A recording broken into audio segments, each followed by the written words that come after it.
New at 5:45, a Columbus medical spa accused of giving patients weight loss injectables that were not FDA approved. Jiva Med Spa in Grandview Heights was sent a notice from the state back in January.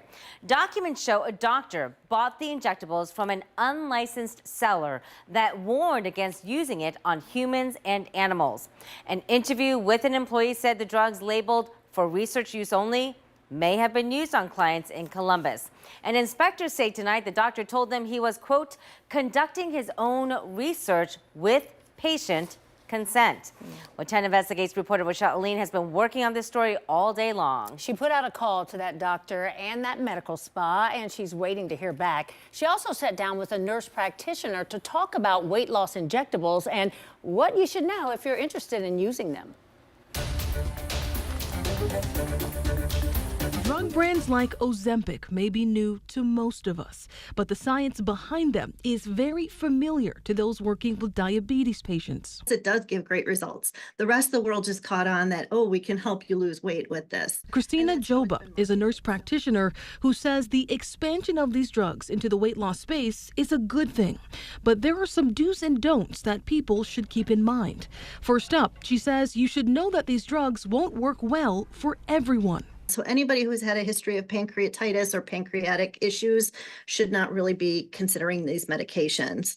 It can also cause gallbladder issues. And next up, you should keep in mind that they aren't a quick fix, meaning you'll be on it longer term. But you can rebound and actually gain a significant amount of weight back. And lastly, she says when shopping around, it's best to get these drugs straight from the source. Really, the safest and best way to get it is through the manufacturers. They have quality control checks that they're doing often. They keep copies of it. If there's going to be a recall, they're going to know exactly which lots to recall and who got those.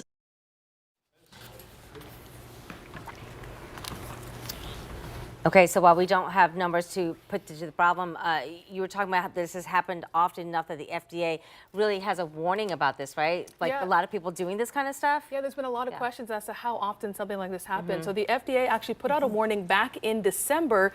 They're asking people to vet where they're getting these drugs from and to double check that they are FDA approved before taking them. All right, Rochelle, thank you. We want to go back to that medical spa that's in hot water, that one that you reported on. They're accused of using a different version of this, something that wasn't even, it was for research purposes only. I mean, does something like that happen often?